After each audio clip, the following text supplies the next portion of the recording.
আসসালামু আলাইকুম বন্ধুরা, কেমন আছেন সবাই? আশা করি ভালো আছেন।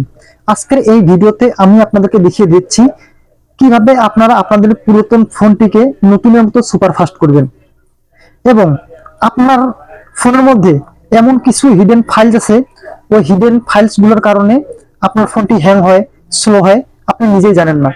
ওই হিডেন ফাইলগুলো যদি আপনারা ডিলিট করে দেন তাহলে আপনার ফোনটি কিন্তু সুপার ফাস্ট হবে।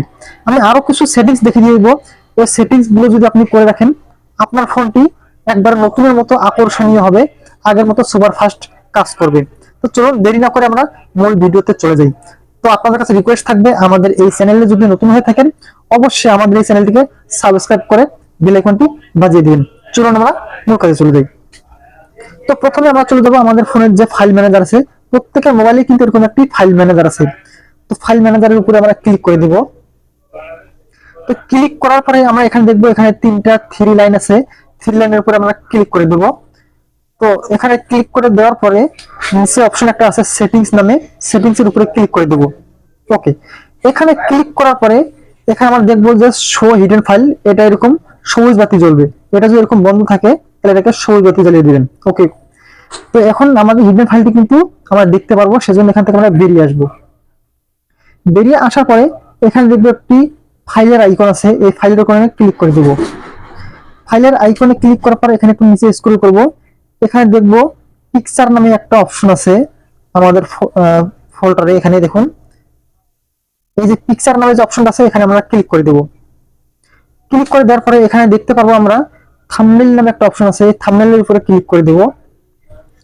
তো এখানে ক্লিক করলে এখানে অসংখ্য থাম্বনেল দেখবো, এখানে আপনার ফোনের অসংখ্য থাম্বনেল অর্থাৎ ছবি টবি দেখতে পারবেন। তো আপনারা যে কাজটি করবেন এগুলোকে ডিলিট করে দিবেন। তো এখানে ভয় পাওয়ার কোনো কারণ নেই, এই থাম্বনেলের ভিতরে যেগুলো আছে এগুলো কিন্তু হিডেন ফাইল, এগুলো কপি ফাইল। আপনার ফোনে যতগুলো পিকচার ছিল সবগুলো এখানে কপি হয়ে আছে, আপনার ফোনে স্টোরেজ ধরে রেখেছে। তো এগুলোকে ডিলিট করলে আপনার মেইন যে ছবিগুলো আছে সেগুলো কখনো ডিলিট হবে না।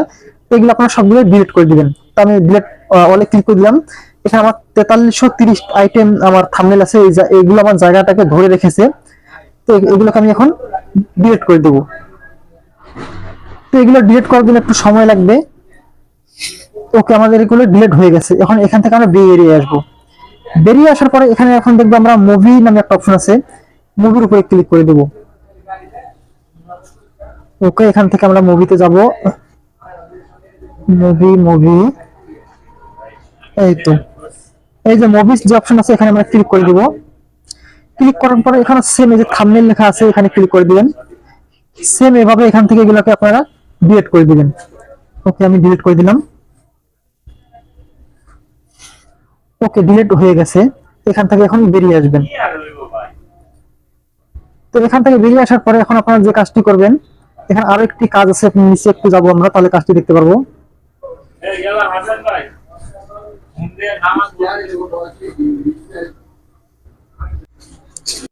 তো এখান থেকে আমরা এখন আমাদের গ্যালারিতে যাবো, এই যে গ্যালারি দেখতেছেন, গ্যালারিতে যাব। তো গ্যালারিতে যাওয়ার পর এখানে দেখবো অ্যালবাম নামে একটা অপশন আছে, অ্যালবামের উপর আমরা ক্লিক করে দিব। দেন নিচে স্ক্রল করব। তো নিচে স্ক্রল করার পর এখানে দেখবেন ডিলেট আইটেম নামে একটা অপশন আছে, এখানে ক্লিক করে দিবেন। দেওয়ার পর এখানে অসংখ্য ছবি টবি বা ভিডিও দেখতে পারবেন।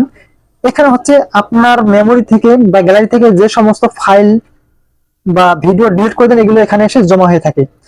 তো জমা হওয়ার কারণে কিন্তু আপনার যে ফোন মেমোরি স্টোরেজ আছে সেটা কিন্তু এখানে জায়গাটাকে ধরে ফেলে। আপনার যে কাজটা করবেন এগুলোকে সেম সব ডিলিট করে দিবেন। আমি ডিলিট করে দিলাম। আমার স্টোরেজ কিন্তু এখান থেকে খালি হয়ে গেল। তো আমার ফোন মেমোরি কিন্তু অনেকটাই খালি হয়ে গেছে, অনেকটা ফ্রি হয়ে গেছে, সেটটি এখন আগের মতো কাজ করবে। তো এখানে আরো অনেকগুলো কাজ আছে, আমি আপনাদেরকে দেখিয়ে দিচ্ছি। এখন আমরা চলে যাবো সেটিংস অপশনে। তো সরাসরি আমি এখন সেটিংসে যাব। সেটিংসে যাওয়ার পর এখানে দেখবেন অ্যাবাউট নামে একটা অপশন আছে, এখানে আপনারা ক্লিক করে দিবেন। দেওয়ার পরে এখানে দেখবেন যে স্টোরেজ নামে অপশন আছে, স্টোরেজের উপরে ক্লিক করে দিবেন। তারপরে দেখুন ক্লিয়ার নামে অপশন আছে, এখানে ক্লিক করে দিবেন। ক্লিক করার পর এখানে স্ক্যান নেবে, এখানে অনেকগুলো জাঙ্ক ফাইল আছে, এই জাঙ্ক ফাইলগুলোকে আমরা এখান থেকে ডিলিট করে দিব। দিলে আমাদের স্টোরেজ আরো খালি হয়ে যাবে। তো দেখুন এখানে 1.68 প্রায় 1.5 জিবির বেশি জায়গা ধরে রেখেছে।